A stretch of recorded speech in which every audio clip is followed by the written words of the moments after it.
Good morning, friends. My name is Steve, and I'm here today with the Malazan group, the group read we're doing for Malazan. Today we'll be discussing Memories of Ice. It will be spoiler filled, so if you haven't read the book, please click away and don't spoil yourself. Don't rob yourself of the experience, because we'll be getting into the nitty gritty of book 3. So, Layla, you want to kick us off and introduce yourself? Tell us about you and what you do. Sure. My name is Layla Goshi. I'm an English professor, writer, and very enthusiastic reader of Malazan Book of the Fallen.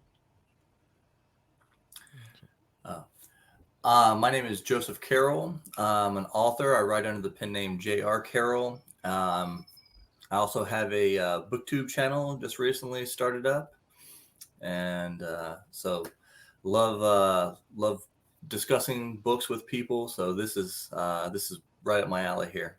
Mhm. Awesome. So I'm Philip Chase. I also have a booktube channel, and I, like Layla, am an English professor.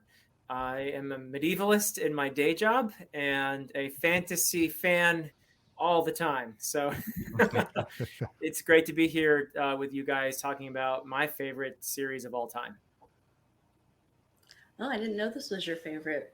I mean, you obviously are very enthusiastic about it, but I didn't know it was your favorite. Yep. I'm Stacy from Stacy's All Booked, a YouTube channel with no content. um, I am also an avid reader and a big fan of BookTube, and so many of you I've met before I became a YouTube. And Philip, I've been following your channel for a long time. So I just never watched your Malazan videos because I thought that's never going to be a book that I'll read. It's Ah, just everybody says it's so complicated, so epic. No, thank you. Military fantasy in some cases. But I'm super excited to talk about book 3 today, which I read and loved. Hey. Yeah.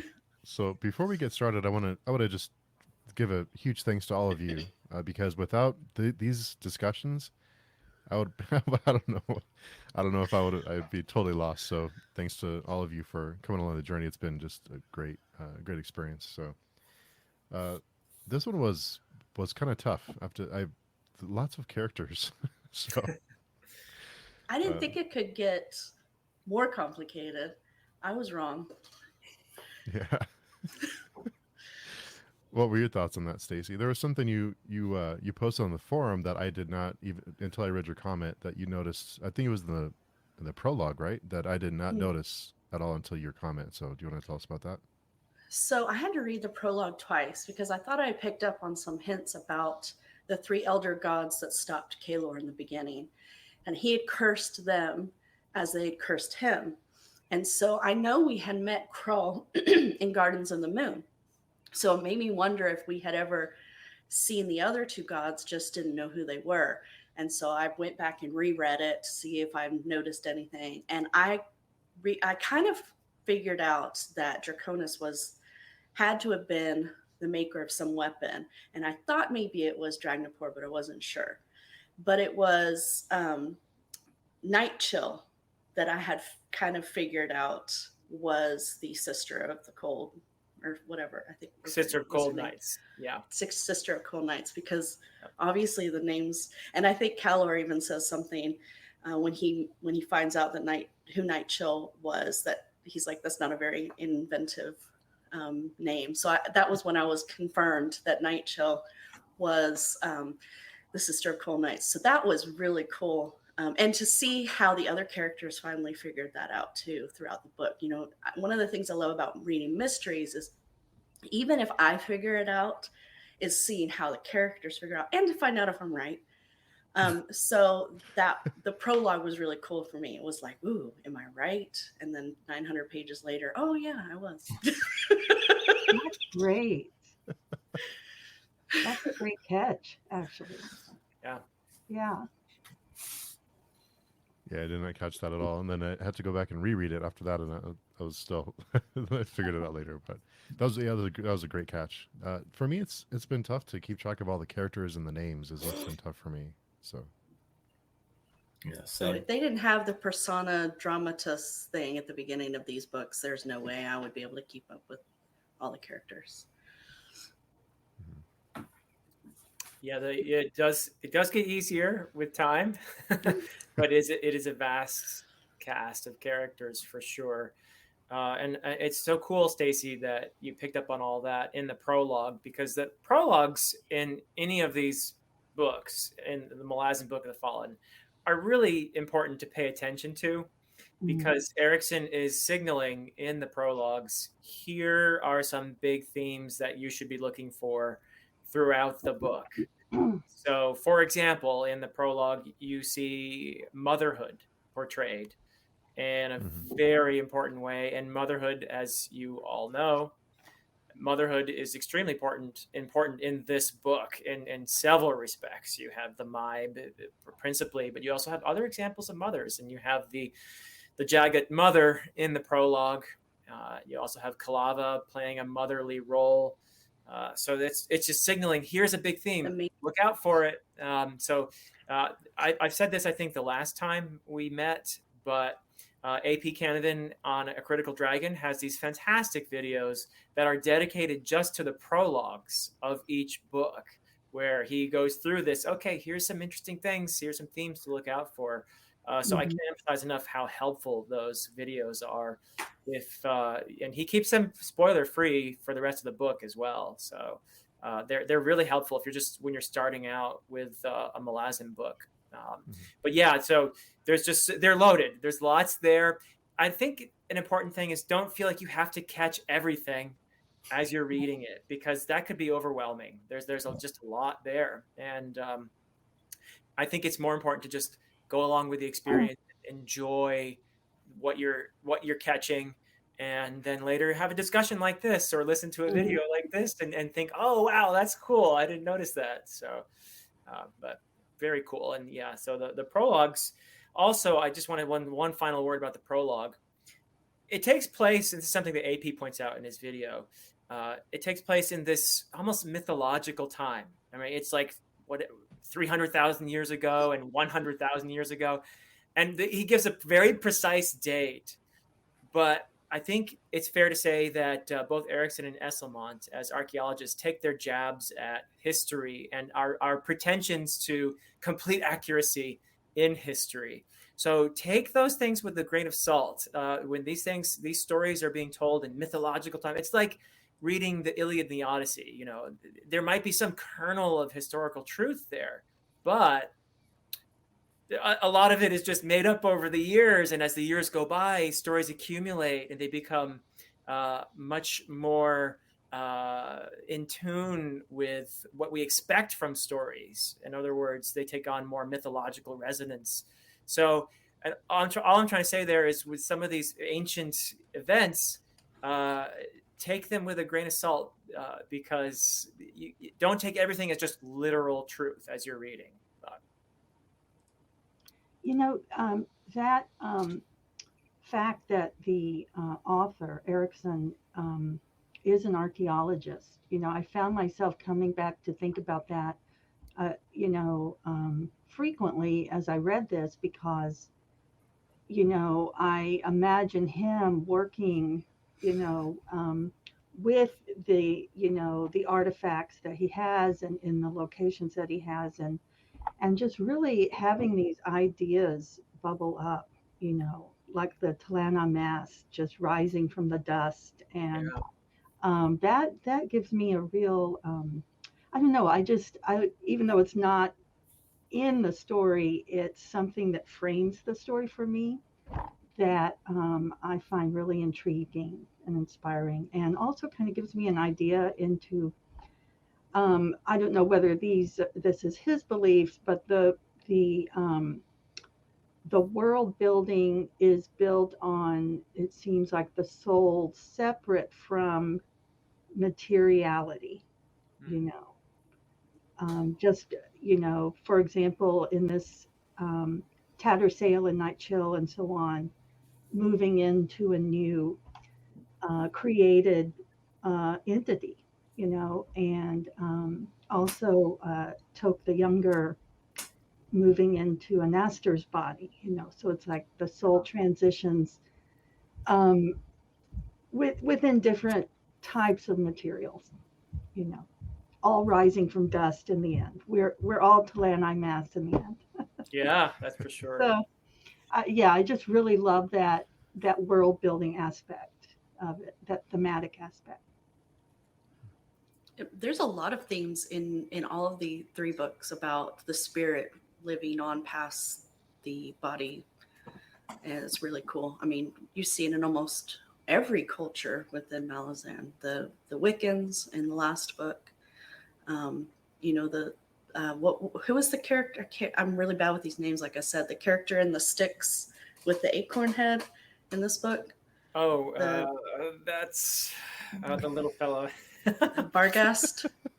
Yeah, Um, that is. Well, I'm trying to look it up here. Oh yeah, Salamandus. Chalamandus. Yeah. Yeah, so it's just really cool to see that how and when we get to the part with the Talana Mass at the end, and I have some questions about that too, but I'm going to let Joseph talk. No, but yeah, that seems to be a big theme through all the books. But I feel like almost in particular he was hitting that kind of hard here of where you know spirit is more important, almost more important than your physical body, because people move, people ascend. It's never 100% whether someone's actually dead, or if or if their spirit just entered a different realm. And multiple people can be in the same vessel, inside the same body, and all. He has so many different aspects of the spirit that he puts through this series, and makes it really interesting. And the theme of motherhood was really strong on this one, with Silver Fox, and kind of it was a little, because the way that it's almost like she's draining the life out of. Yeah. So it was a pretty powerful theme there. And I did watch some of the discussion that you had, Philip, with AP about that, and there was even more that I caught from that discussion, but it's pretty strong theme there. Yeah, it's interesting because we tend to idealize motherhood in our culture, and we gloss over the sacrifices and the wear and tear and the aging and all of that. And I think any person who has given birth can tell you that it's not an easy process. And then, of course, being a mother is not an easy process. It involves daily sacrifice. So it's an aspect of motherhood that I think deserves exploration and attention. But I don't know how. I'd be very curious to hear how that resonated with you other readers. Mhm. I was thinking something that, there are bits of humor in a way, or maybe I'm just seeing things from a humorous side. But Krepa seems to be kind of a birth coach, midwife, Yeah. throughout Doula. the entire process, Yeah.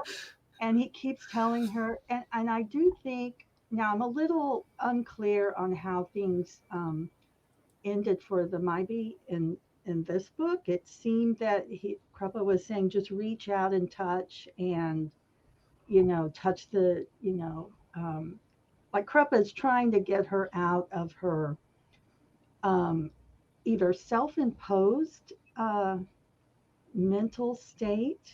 I mean, that's what's unclear. So here's how I read this. Uh, in in one in one way, it is what it is.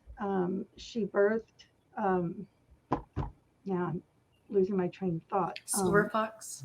Silver Fox. Thank you. She birthed Silver Fox, and Silver Fox is draining her of her power. That's one way of looking at it.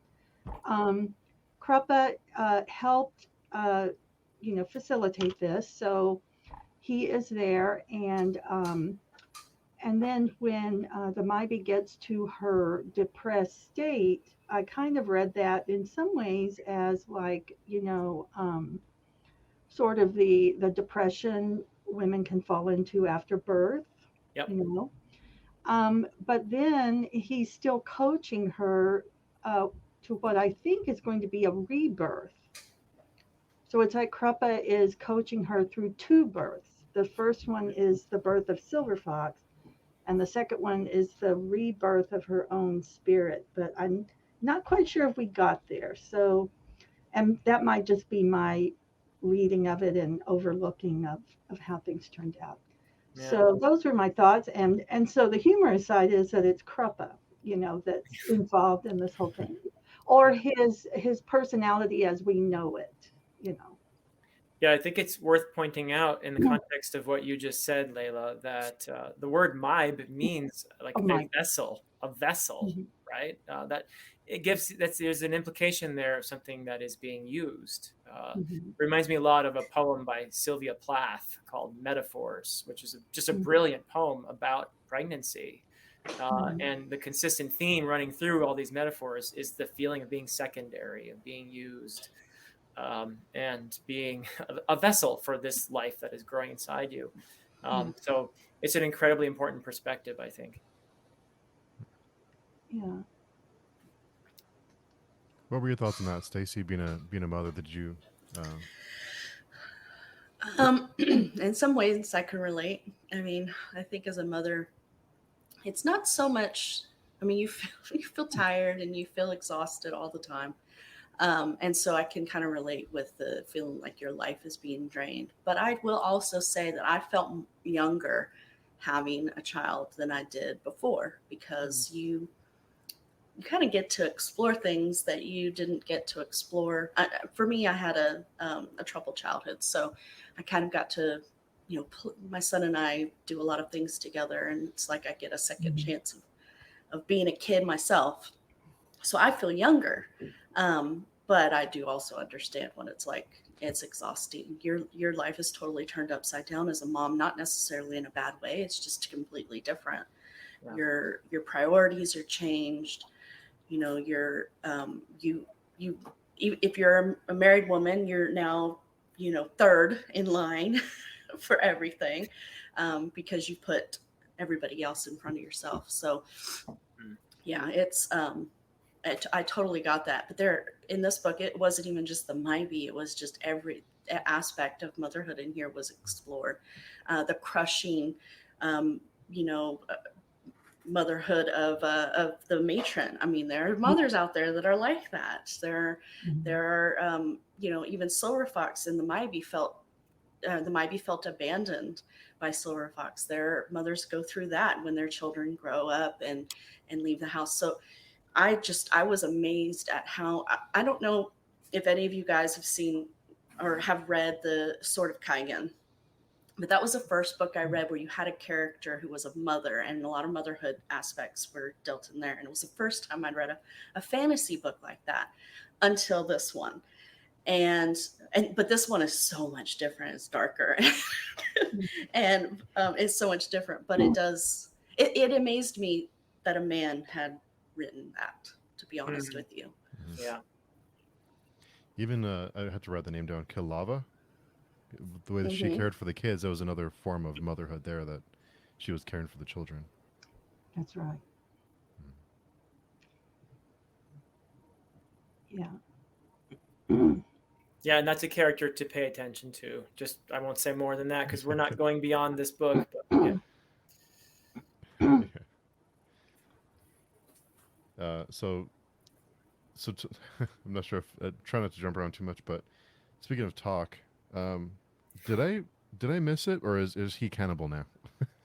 Or is that well, he ends up inhabiting a cannibal's body. right? So yeah, I mean he gets put through the was ring. a Master a cannibal? Was that ever Oh said yes, for sure? very much Okay. so. Yeah, yeah. He's one of the children of the whatever.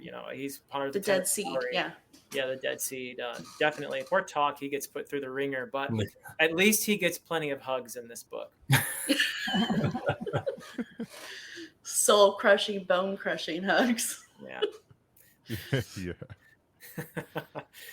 Yeah.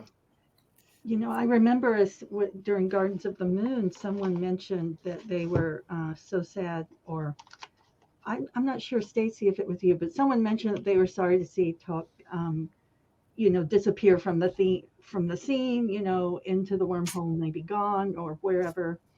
But he has had such a journey since then, and I can tell we're only halfway through, but I just, you know, I wonder. I guess I wonder where it will lead now, because Anaster, if I understand, has he been, I guess, redeemed since he has died? And Ikovian was saying he would save him. And then, or is Tok taking up is he sharing a spirit with Anaster? I guess that's what I'm asking. Those are hugely important questions, and something that Erickson is exploring not only here but throughout the series is the nature of redemption. Mm-hmm. And it is it's an open question. I think I would say that is something that poor Tom. Yeah, I would say that's something that every reader has to decide for themselves. In a sense, and I don't mean that as a cop out. I think it's not something I think that he wants to give an answer to necessarily. I think he wants us to ask the questions that you just asked, Mm-hmm. and to decide on our own, or maybe not decide, but at least think about it. And I mean, just look at the seer, the Panian seer. Is it even possible for him to be redeemed after running the Panian Domain in such a way? It's just, I can't even begin to describe the horrors of having an army of cannibals and basically trying to take over a continent like a cancer, and being responsible not only for thousands and thousands of deaths, but the untold misery. And then at the end, we learn that he was the little boy, the jagged boy in the prologue, and that he was in a way a victim, and that he is going to work toward doing some good now that he has been put in his place, so to speak, at the end. But is it possible for him to be redeemed? Is it possible after doing all that? I mean, it's a question I'm not giving an answer to, but Yeah. that's a huge theme running throughout this. Yeah, I definitely think that is a big thing that Erickson has put into these books, because very few people or very few characters haven't done something questionable throughout all the books. So like Philip said, it's like you're kind of leaving it up to the reader to decide, do you think this person is redeemable, because everybody's done something questionable, it seems like, throughout all the books. I mean, do you think that he could have been redeemed if you didn't know as a reader that his motivations were coming from an outside source? I mean, if you knew as a reader that these were his true thoughts and feelings and motivations and they were only his, could you forgive him? Or do you, as a reader, feel the inkling of giving him his redemption because you know that he wouldn't have done it if it weren't for the crippled God? Yeah, it's a great question again, and we have a question, a point made by Do Unicorns Read, Angela, in the chat there. So many victims, but there's also this theme of misguided mercy, and Kovian is one of the most fascinating characters to me in the entire series, and is this idea of him redeeming other people by taking on their pain, like he does with this. I mean, just it's a powerful thing you never forget. Right. This book is when he redeemed Clan Amas, which is I mean, there's a whole conversation to be had about whether they're redeemable in this relentless war against the Jagged, and their willingness to sacrifice their humanity in order to persecute that war. I mean, wow, what a statement. But Itkovian just takes on all that, and it is. Don't get me wrong; it is one of the most powerful scenes in the entire series, and also the aftermath when they're building that tribute, that mound of relics Oh God.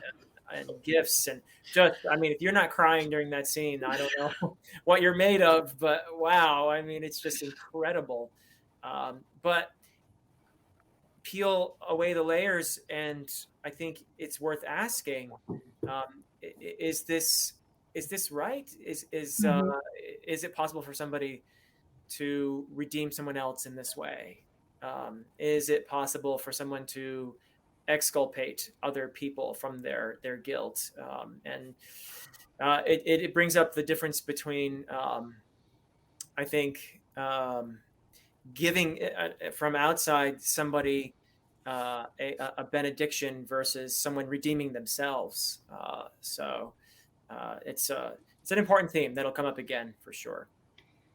And see, that is something I wondered about Itkovian during that scene, and during another scene actually. But was he doing that for himself or for others? Like, did he feel this powerful need to do something to, soothe all of this pain? And so was the pain coming from within him, that he had witnessed all of this, and so he was taking on the pain of others, telling himself, I'm redeeming them, but he was also rebalancing something in himself. I mean, that's something I was trying to think of. And that, I kind of saw that in the Prince Jalarkin situation, which I kind of saw as another kind of example of dark humor. I mean, the prince hired the Grey Swords, and he was pretty much left out of the conversation after that. And then, you know, in the midst of all of, the mayhem, and Aster, goes after the prince, skins him, barbecues him, and then Kovian comes back and sews him back together and puts him on the throne. And I saw that again as Kovian trying to make things right. I think it even said something like, restoring the prince's honor or something. And so, it didn't quite put everything to right, but Kovian was doing his best. I mean, using the same impulse. But when I actually read that scene, I was just like, what happened here? Is just so darkly absurd to me. Yeah. And that Jalarkin was just in this series of events he had no control over, yet he was the ruler, So, Well, it begs the question as to who was actually ruling him or the masked council. right. But I want to make a comment about what you said about Yakovian. I think that he really suffered from survivor's guilt. Mm-hmm. I think that he was really punishing himself. Maybe he was looking for redemption by redeeming others, but I think he was also trying to punish himself for being alive and seeing how far he could go. And he, the way that after he redeemed the Tilana Mass and he said, I'm done, and then he just died. It's like, oh my God. I mean, Erickson does these build-ups, and, every time he would redeem somebody, I'm not done yet. And he redeems, I'm not done yet. And then I'm done. And then you're like, okay, well, I can't really expect him to come back now, can I? Like, he told us he's done.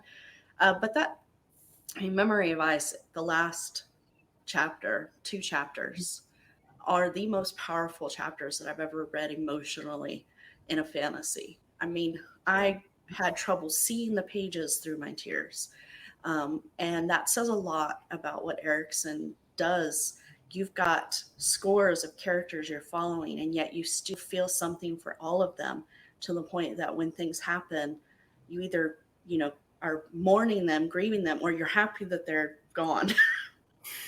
So I just had to say that. It's like, it may have been complicated to follow the book. It may have taken a long time before you could separate who's who, where they're at, what's happening. But by the end,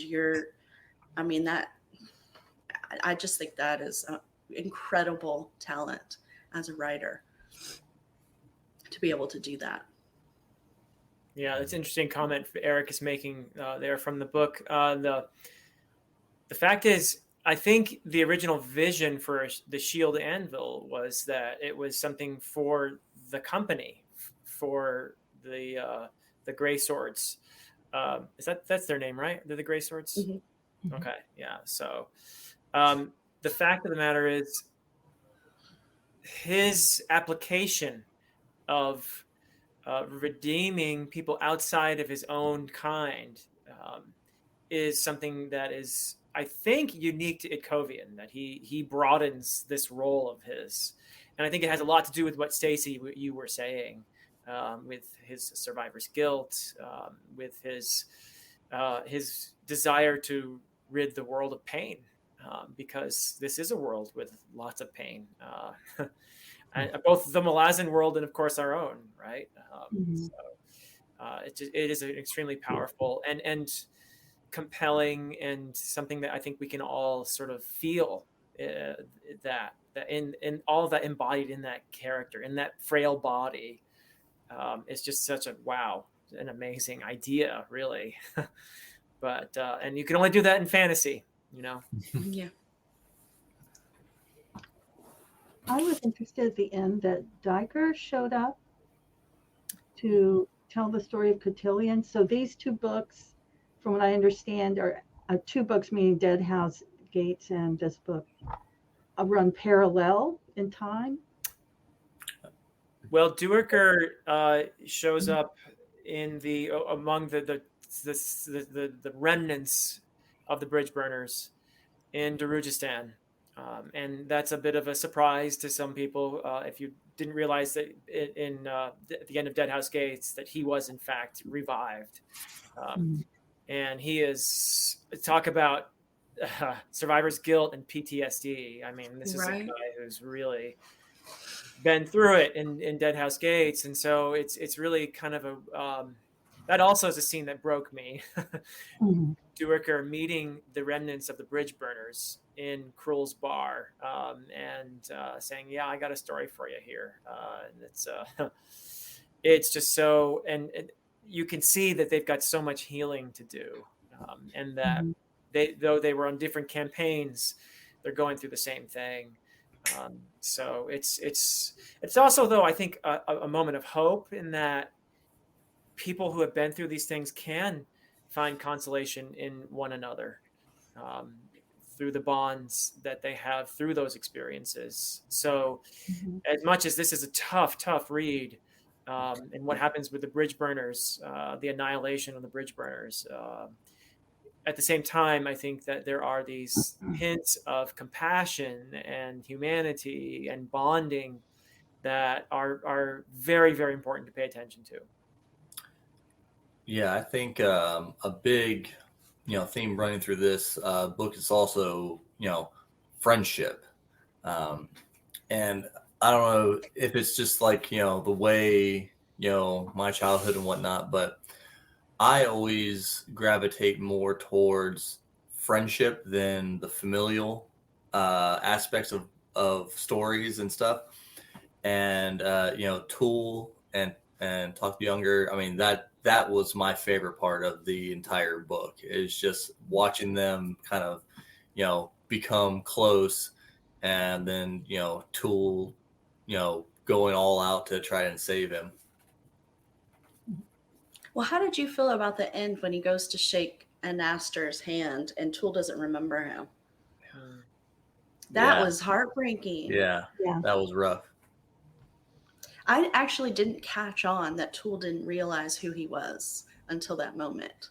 Like, I thought that maybe he was just confused. I mean, the change was, disorienting.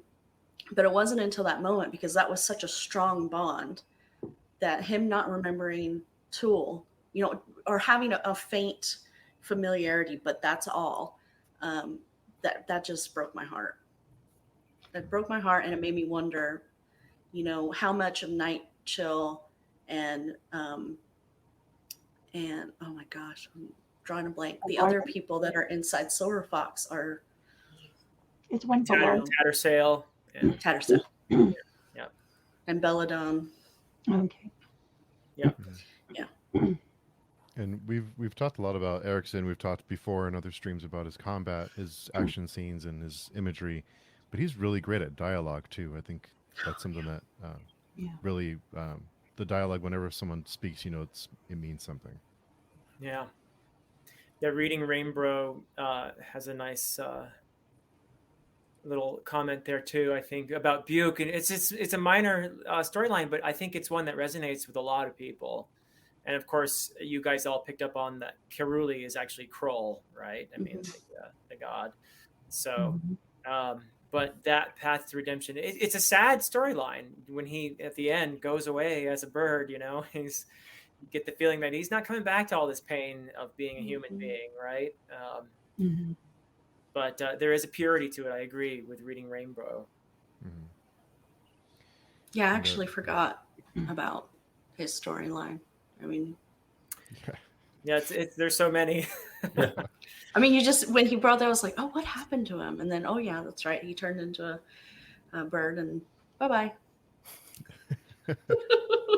I mean, if I could turn into a bird and fly far, far away. There are days, yeah. Yeah, right. I have a question about one particular situation. The issue of whether Whiskey Jack is still working for the Empress or not, because there was a scene where who was his Trista Andy love interest? Is it Corlat? Corlat. And she, how can I put this? He doesn't reveal that, maybe, if I understand this right, he doesn't reveal that he is still secretly working for the Empress. And at that moment, she kind of gives him this blank stare, and he realizes that they all know, that Kaladin Brood, and, they all know that he's not on the outs with the Empress. He's still working for the Empire. So, I guess I'm trying to understand the significance of that at this point. I can see how that puts him in a more dangerous position.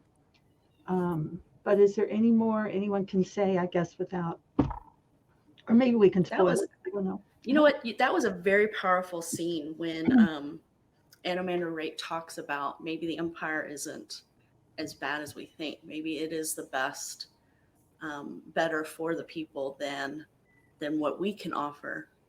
Starvation and all these things. I really struggled with that. I don't know about you guys, but it's like you spent 2 books making me feel like the Empire is this horrible thing, and now you want me to believe there. I don't know about you guys, but I really had a hard time wrapping my mind around that, and it made me question everything. And by the end of this book, I mean, when the Empire actually negotiates to give Carol to, is it Carol? The name of the town that the big battle happens, to give Coral. it to the Coral, to give it to the Testa Andi, because they lost Moonspawn. I mean, there was no arguing. It's like, no, this is but you expect the Empire to be like, no, this is ours. And so by the end of the book, I was just like, everything I believed in Gardens of the Moon and still struggled with in Dead House, now I don't even know what to believe anymore. But what you're talking about there is probably one of the more powerful scenes, is because that's exactly how I felt going into that. I was like, uh-oh, it's going to happen. And nothing I thought would happen did.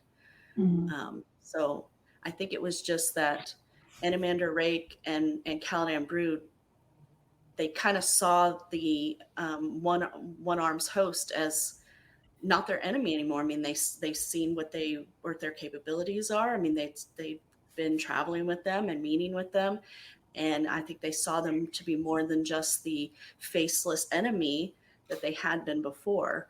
And I think they started to question what their motives are. Like, what are we doing for the people? Our only reason why we're on opposite sides of the Empress is because she can't control us. But does that make what we're doing right better for the people? That was so incredibly confusing but powerful. Yeah, it's Yeah. complex. Yeah. Well, Go ahead, Joseph. well, I was just going to say, I think with Erickson and Malazan is different than any other fantasy book that I've read because you get everybody's perspective. It's like and like Philip told us, I've watched some of the videos, and he's like, you don't come into this thinking, all right, you're just going to have one point of view, and it's going to be clear who the good guys and the bad guys are. Erickson, with these books being so big, he's able to just go everywhere. It's almost like he's just giving you random looks at every place in the world, and different sections and different people are doing different things. So you get to see both sides, and nobody thinks they're the bad guy, So while you're in their POV, they're not saying I'm the bad guy. They're just like, that's the bad guy. We're doing the right thing. We're doing this. So yeah, like Stacy said, it's like who's the bad guys here? Who are we supposed to be looking at? Like side eyeing, like, okay, that's not the people you want to side with, but everyone thinks they're the good guys here. Yep, that's right. It's complex, and the relationship between the Malazans on the one hand and Kaladin Brood and Anomander Rake and the Teist and D on the other hand, this alliance they have. They were just killing each other, right? They were at war against each other very recently. It's analogous in some ways to World War II, where you had the United States and Great Britain allying with Russia against the Nazis. So if you think of the Pani and Doman as the Nazis, there's a common enemy here that we can ally together. Although we're not so easy with each other, but they're worse. So let's get rid of them. And that's kind of what's happening here. But the Malazans and on the one part, and then Kaladin Brood and Anomander Rake, they don't trust each other really. It's a lot like at the end of World War II, where you had this rush on Germany. You had the Russians coming from the east, and you had the Allies coming from the west. And they knew what they were doing. They were eating up as much territory as they could to claim that power after the war, because this common enemy was about to be annihilated. And then they knew they're going to be staring at each other. And so that common enemy being gone, they might be enemies again. So they're trying to grab as much as they can, which is why the Malazans send in the bridge burners into Coral on their own in order to basically claim that for the Malazans, which ends up with the destruction, the sacrifice of the bridge burners. So I think it's somewhat analogous to that situation in World War II. Yeah, that's a great analogy, actually. That's a great point. Oh God, that was one of the things that made me hate the Empire again. Is the fact that Whiskey Jack and Jew Jack the whole point was to get ahead. It's like, wasn't the point of this to have another army to go in, because you recognize that you could not take the Panions here by yourself, which is why you or was it that they just wanted the other armies to stop fighting them so that they could take on the Panions here? I don't know, but I was like, really, is this place that important to the Empire that they had to sacrifice this whole? Oh God, it made me so mad. And then they give it up anyway.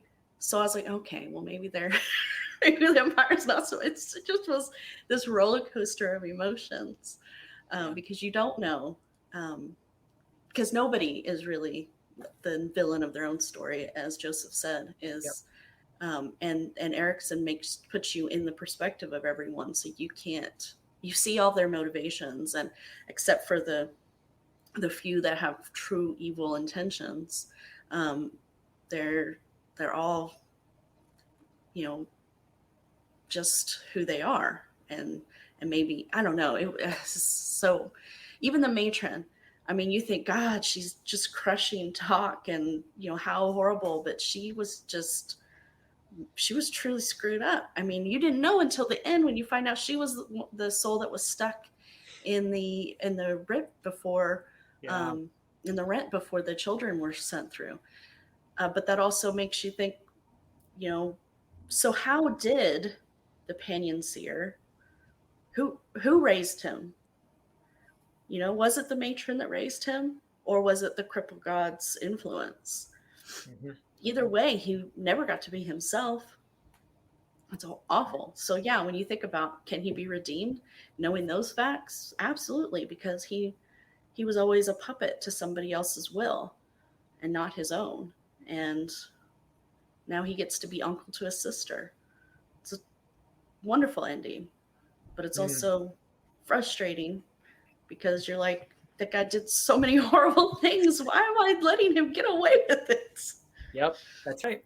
That's very true. Beautifully said. It makes you think about, are we shaped by external forces? I mean, there has to be a balance between external influences and our internal, motivations. But what if you are in such a tight box that your internal impulses can never flower, can never have any autonomy? So a lot of uh, complex thinking to do there. And I just want to go back to that scene with Whiskey Jack for a minute, because the complexity there was he was at risk politically and maybe personally, but then he was in this romantic relationship, which was partly doomed anyway because he's immortal and his love interest is immortal. And I just love the way that scene was drawn. I think in both cases, you know, each character situation we just have to sit and reflect on in terms of what we believe, morally or politically or ethically. Yeah, very That's right. cool. Yeah. Eric said, get used to that feeling. Yeah. Yeah. So, Steve, I have a question for you. You said that Mhm. you had a harder time with this one, with all the a lot more characters, a lot more plot lines here. Dead Yeah. House Gates had more straightforward plot lines. So there were a lot of side plots and everything in here. By the end of the book, do you feel like you got a satisfying understanding of what was happening? Or are you still confused? I'm confused. You know what I think? Where I went wrong is I took a break from it because I Mm. was reading it, and then about a little over halfway I went to Denver for StokerCon, and I stopped. I didn't want to take the book with me because I'm worried about my books being thrown everywhere. So I decided to leave it behind, and I started reading other things, and I listened to other audiobooks. And when I came back to it, I had a hard time kind of reconnecting with it and kind of catching all those different storylines. So I was a little. I think from here on out, I think once I start it, I'm not going to touch anything else until I'm done with it. That's Just hard. kind of These are yeah, complex books to be yeah, able to Yeah, I just to agree. put that much. yeah. Yeah. I had to read one chapter a day because if I try and read more, it's too much. Mhm. So I know you are not a big fan of reading more than one book at a time. No, no, Um, I don't. I can do one read and one audiobook, and that's kind of yeah. what. So Johanna actually brought up a good idea for us is to meet mid book, and like every maybe month and a half, and just so we can all kind of connect. And there's so much going on in these books that might be beneficial to have like a mid book. That way, if we're a little lost, we can help each other out instead of going through the whole book and not understanding something. So that's something Sure. we can talk about. Yeah, that's not a bad idea. Yeah, and Do Unicorns Read says perspectives are flipping constantly in Malazan, like a poem about the ant in the rim of the glass that turns out to be the rim of the spider's lip. Yes, it's. I think that's what is all the different perspective changes. That's what I had trouble coming back to it after a break for a couple of weeks, and I started it right after our last discussion. So thinking I could give myself enough time, and I think that was actually a detriment instead of a instead of a help. So but we're learning. So But it's something the characters go through as well. There's that really powerful scene with Whiskey Jack and Animander Rake, where Animander Rake is killing these old women, and and Whiskey Jack is horrified by this, and they have this sort of confrontation, and then afterwards, Whiskey Jack realizes that Animander Rake was making actually a kind of sacrifice in order to spare him the need to deal with this. So it's just really interesting how you have these moments where things flip, and these moments of recognition. That's a definitely a hallmark of a Malazan, that you get these sudden understandings, these epiphanies, which totally change your perspective.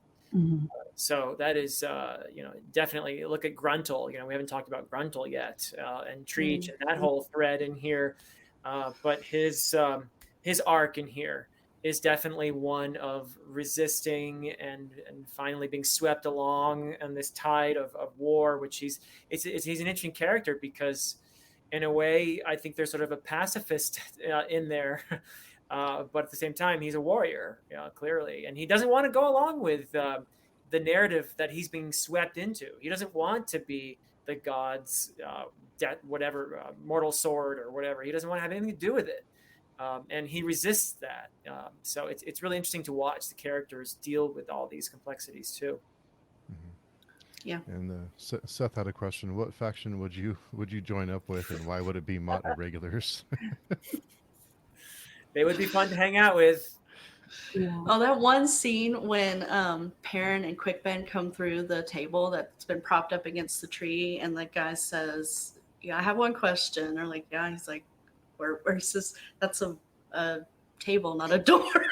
Or he says, "I'm confused about something. That's a table, not a door." I thought that was so funny. Yeah, I like how Erickson, I mean, even though these books are on the darker side for sure, he mixes in great humor and, characters. Sorry. I don't know if that was directed at you or me, Steve. I think it was at me because I'm looking pretty patchy. By the way, I love your movie, Borat. Oh my God, that's great. But like Lady Envy, I love her character. I mean, she's just so ridiculous in times, and you're like, yeah, this is exactly what this story needs. Someone just be, flirting with talk as Tool and her people are just, destroying each other in the background, and I'm just like, yeah, I like that. That's good stuff. Or her throwing her tantrums. Oh, I love that. Yeah. You guys are so boring. I need somebody to talk to. Or how about the Segula? I mean, can you imagine God. sending a 3-person punitive force? I mean, that tells you something about the Segula, doesn't it? Right. Right. I want to know more about them. I hope we get to explore their world a little bit. Do you do to some degree in Malazan Book of the Fallen, but where you really get to see Segula is in Ian Esselmont's novels of the Malazan Empire. Much more about them in there. Okay. And Stacy, I know you were going through like a reading slump. I'm surprised that this book was kind of something that helped you get out of it, because I would expect the opposite. Well, I gave myself permission to just stop reading for a whole week. So I was reading too many things all at the same time. I had a bunch of challenges that I had set for myself in the month of May, and it just really burned me out. And I stopped reading everything, including Memories of Ice. And I tried picking up other things thinking, I need to read something different, and nothing really helped. And then I finally just forced myself to get back to this for the show. And after one chapter, that was it. I just kept devouring the pages, and I had to know what happened. I didn't think I was going to finish by the show because I didn't pick it back up until the week before, and I still had 400 and something pages to go. But it felt like the last half of the book was so much faster paced Mhm. because I knew the characters. So I no longer needed, I knew who everybody was. I felt more confident about that. I understood what was happening, or maybe I felt more confident to just let it go and not try and figure out everything. Um, Dead House Gates, I had the same issue. I was trying to, make sure I understood everything that was happening. And if I didn't, I would go back and reread. And by this, finally, at some point, I just said, I give up. I'm just going to read it to read it. And I enjoy it more when I do that. I just need to give myself permission to just enjoy it for a book. There's just so much going on here, and you know it, and you want to know everything, but you can't because you don't know what's relevant and what's just there.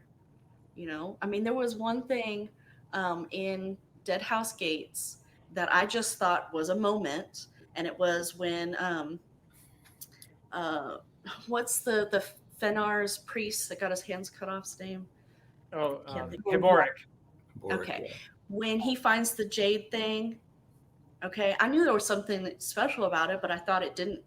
I mean, it wasn't going to be anything outside of that. Well, and then in this book, you find out that was the moment that Fenner got pulled out, and then you find out why. And it's like I didn't think I had to remember so much stuff from the last book to keep up with what's happening here. And I know some people might hear that who haven't read it and go, oh, well, this is not for me. But I think this is one of those series you need to go into and just say, hey, I'm going to read it, to enjoy it for the fiction it is.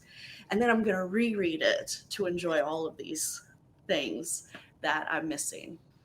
So I'm promise next book, I'm just going to read it. And they only get bigger. So you kind of have to say, I'm just going to read it. Otherwise you'll never make it. And Steve, if you already struggled with this one, I feel sorry for you with the next one because I heard it's even more complicated. Maybe I'll start the chapter a day. I'll start doing that. Actually, I think House of Chains is not more complicated. And somebody, I think it was Eric, made actually a nice suggestion. He's absolutely right that the first couple hundred pages are almost like a novella, a Malazan novella. You'll see what that means when you get there. And then the rest of the book widens out to something else. But you'll see when you get there. But that might be an interesting point for you to have a chat after reading those first couple hundred pages. You'll see exactly what is meant by that when you get there. You will be witness to that particular. Joseph knows because I think you started reading that, right? Yeah. I'm not gonna lie though, I don't remember too much about it. Okay. There's been so much, but I got probably that far in before I had to switch over. Good, yeah. So, but you know the witness reference anyway. Yeah. Yeah, but I don't think House of Chains is more complicated. In fact, having Dead House Gates under your belts, and these, the Ganabakis books, right, and the Seven Cities book so far has been Dead House Gates. You're going to be able to put things together, I think, a little bit more easily in House of Chains. Once you are able to piece that first couple hundred pages in its proper place and how it relates to the rest, I think the rest is not that hard. Who on here is intrigued to read about this place where the Talana Mass are headed for the human that is destroying them? Like who thought that a human or an army of humans could destroy the Talana? Are we going to see that in the next book, or is he going to make us wait? I think you're going to have to wait for that one. Dang it. Oh man. What about you, Joseph? How did you? Was this a struggle for you to keep up with all the different characters and storylines? Yeah. I mean, and it's because most over this last, the last 6 months, I've been reading a lot more different things than I have been in the past. So a lot of the books I've read have been like first person. So bouncing back and forth and all this, it's hard to remember everything. But I think like Stacey said, the second half of the book was a lot easier to grasp and remember and everything, and it moves. And I think every Malazan book has been that way. The second half of the book moves a lot faster. I don't know why. I don't know if you're just getting used to the writing style or if it's purposely written that way that it kind of speeds up. But Convergence. yeah. Yeah. But yeah, I mean, Malazan's it is a complicated book. I mean, the more you read them, the better I guess it's like anything in life, the more you get into it, the better you get at it. So, and like Stacey said, you just gotta do it. And then it'll get easier for you. And they're really big books. So I think it's always like Layla has like her giant list of keeping everything straight. So Good for you, man. So I mean, it's not the easiest thing to read, but it's really once you start grasping everything and you get to be in this world that Erickson created. And that's one thing I will say, probably better than any author that I've ever read, is like his world is just massive. Like it would just be, I mean, Phillips had a chance. It would be great to just sit down with Erickson and just like pick his brain, about all the stuff that he's made up and like how he comes up with these concepts.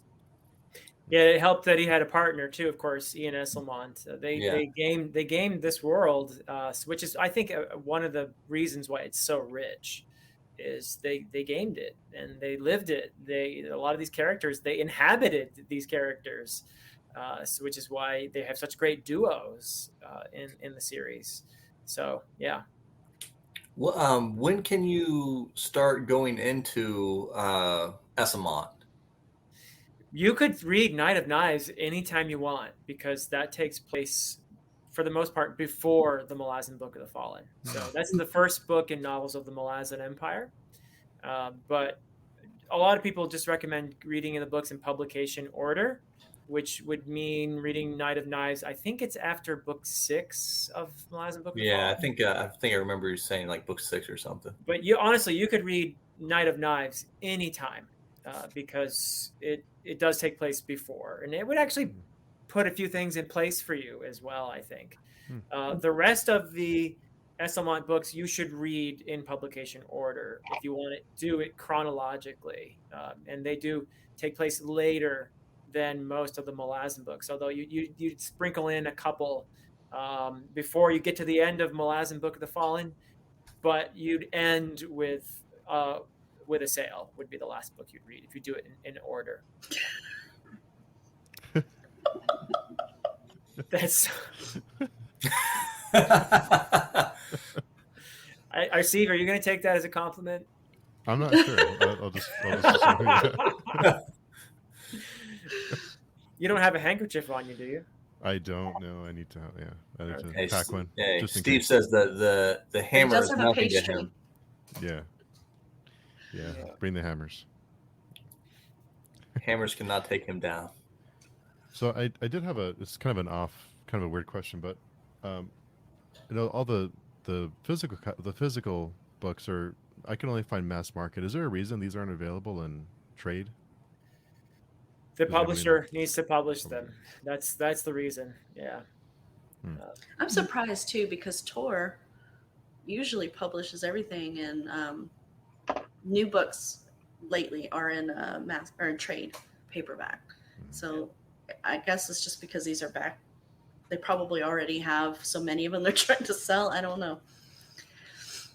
But yeah, it's frustrating. And they actually just changed all of the covers too, to match the later books. So if you go back and look at used copies, they have a totally different cover for the mass market. So yeah, they put all this effort into redoing the artwork, but then print them on mass market. It's very frustrating. Yeah, that's a perpetual frustration, and I don't know why they aren't producing more of the trade paperbacks. I really wish they would. Is the fourth book, is that the longest? No, No, it's not. Memories of Ice is one of the longer in the earlier part of the series, but when you get to books 8, 9, 10, you're hitting the longest of the series. Yeah, Already. yeah, because I thought they start to get to around what 1,200 pages, something like that. Yeah, book 4 is actually shorter. I'm pretty sure than book 3, and they start getting long, big again around 7, and then really 8, 9, 10. Yeah. Hmm. Yeah. Just read the Subterranean Press editions. Yeah, okay. Joanna is confirming. Toll the Hounds, which is book 8, has the longest page count. I mean, the word count. Yeah, that's what really matters is the word count. Yeah. Yeah. Wow. I can imagine those mass markets with like a 1,400 page. I read Brandon Sanderson's Words of Radiance in Mass Market, and it's like 1,300 pages. Ouch. And then I bought all of the trade paperback. That was it. I was done. I was like, I can't do this. And then trying to do it without breaking the spine. Yeah. Forget it. Yeah. Yeah. And let's see. I think Toll the Hounds has 1,290 in my Mass Market. Yeah. Mass Market paperback. Yeah. Yikes. That's kind of strange. Yeah, so I was just thinking maybe we could even do like each book instead of doing like a midway point, maybe like each book for whoever wants to come and kind of just do a catch up, and then we could do a final big meetup at the end. But just an idea, maybe easier to follow along. Oh, Toll the Hounds has 392,000 words. Wow. That's a lot of words. Yeah. So I think that's a great idea, Steve. Mainly, because it'll help us keep up with what's happening, especially as they get longer. But also because I don't think one show is enough to discuss all of the themes that we've only touched the surface on some of the things that happen in Memories of Ice. So it'll kind of be nice to be able to discuss everything, and then to make our predictions about where it's going to go. That's always fun too.